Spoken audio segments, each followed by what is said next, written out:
एक गांव में राम नाम का एक गरीब किसान रहता था। उसकी मेहनत और ईमानदारी पूरे गांव में मशहूर थी, लेकिन उसकी आर्थिक स्थिति कमजोर थी। राम के पास कुछ जमीन थी जो उसकी आजीविका का मुख्य साधन थी। उसी गांव में श्याम नाम का एक अमीर और स्वार्थी व्यक्ति भी रहता था। श्याम ने राम की जमीन पर बुरी नजर डाल रखी थी, क्योंकि वह जमीन उसके खेतों के बीच में थी, जिससे उसे असुविधा होती। एक दिन श्याम ने राम को बुलाया और कहा, राम, ये जमीन मेरे खेतों के बीच में है, मुझे बहुत दिक्कत हो रही है। तुम इसे मुझे बेच दो, मैं तुम्हें अच्छे पैसे दूंगा। राम को अपनी जमीन बेचने का कोई इरादा नहीं था, क्योंकि वह उसकी आजीविका का एकमात्र साधन था। लेकिन श्याम ने जोर देकर कहा और लालच भरे वादे किए।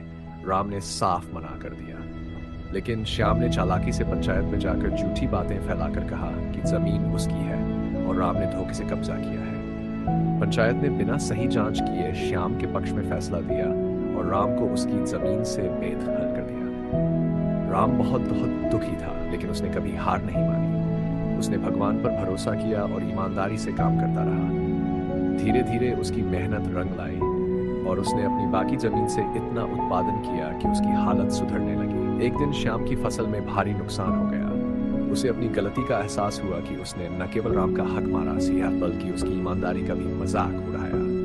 श्याम ने अपनी गलती मानकर राम से माफी मांगी और उसकी जमीन वापस करने का फैसला किया। राम ने उसे माफ कर दिया और कहा, किसी का हक मारने से कोई इंसान कभी खुश नहीं रह सकता।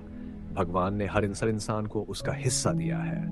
अगर हम दूसरे का हक छीनने की कोशिश करेंगे तो हमारी खुशियां भी हमसे छिन जाएंगी। श्याम को यह बात समझ में आ गई और उसने कभी किसी का हक न मारने की कसम खाई। इस कहानी से हमें यह सीखने को मिलता है कि चाहे स्थिति कितनी भी कठिन क्यों न हो, किसी का हक मारकर हम सच्ची खुशी नहीं पा सकते।